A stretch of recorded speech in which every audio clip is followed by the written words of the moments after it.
Bonjour. La réalisation de l'UEM, l'Union économique et monétaire, répond à une véritable volonté de réaliser l'intégration européenne. Cette intégration sous-entend des interdépendances tellement fortes entre les différents États qu'ils ne formeraient plus qu'une seule entité. Ce processus passe avant tout par la mise en place de l'euro, monnaie unique, les pays candidats devant respecter les critères de Maastricht. Quels sont ces critères?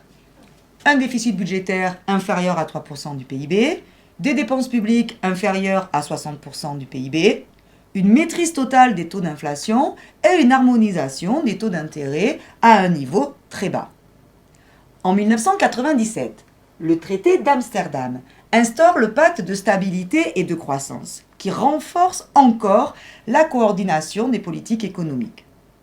Enfin, l'Union économique et monétaire, l'UEM, prend forme avec l'introduction de l'euro, monnaie unique, en 1999. L'Union économique repose sur l'harmonisation des politiques économiques. Les pays membres gardent toute leur liberté dans la gestion de leur politique budgétaire, mais celle-ci doit respecter les critères de Maastricht. La politique monétaire, quant à elle, est décidée au niveau européen. Enfin, l'Union économique et monétaire est concrétisée par l'introduction de l'euro, monnaie unique, et la disparition de toutes les monnaies nationales. La mise en place de ce grand marché européen devrait aboutir sur de nombreux avantages. La réalisation d'économies d'échelle, facilitée par des opérations de fusion entre les entreprises européennes qui vont profiter de la libre circulation des capitaux. La concurrence européenne va encourager les entreprises à rechercher une compétitivité prix, c'est-à-dire à réduire leurs coûts de production. Cela va profiter aux consommateurs et aux ménages qui vont donc gagner en pouvoir d'achat.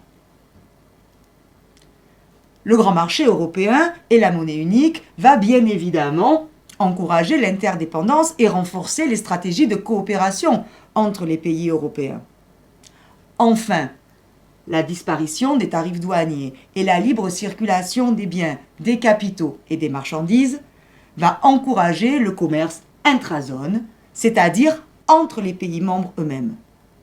Tout cela devrait aboutir à la mise en place d'une grande puissance commerciale au niveau mondial. La mise en place de l'euro en tant que monnaie unique a pour principale fonction de contrer le dollar sur les marchés financiers internationaux. Par ailleurs, la maîtrise des taux d'inflation a levé l'incertitude sur les prix en permettant leur diminution. Cela va profiter aux consommateurs qui vont ainsi gagner en pouvoir d'achat. Ces mêmes consommateurs vont par ailleurs pouvoir comparer les prix entre les différents pays, ce qui se traduit par plus de transparence. Au niveau international, l'euro facilite la circulation des capitaux. Par ailleurs, l'euro permet d'éliminer les coûts de conversion entre les pays membres. L'euro élimine également les risques de spéculation sur les monnaies nationales. Enfin, le grand avantage de la mise en place d'une monnaie unique, c'est de mener une politique monétaire commune à tous les pays membres.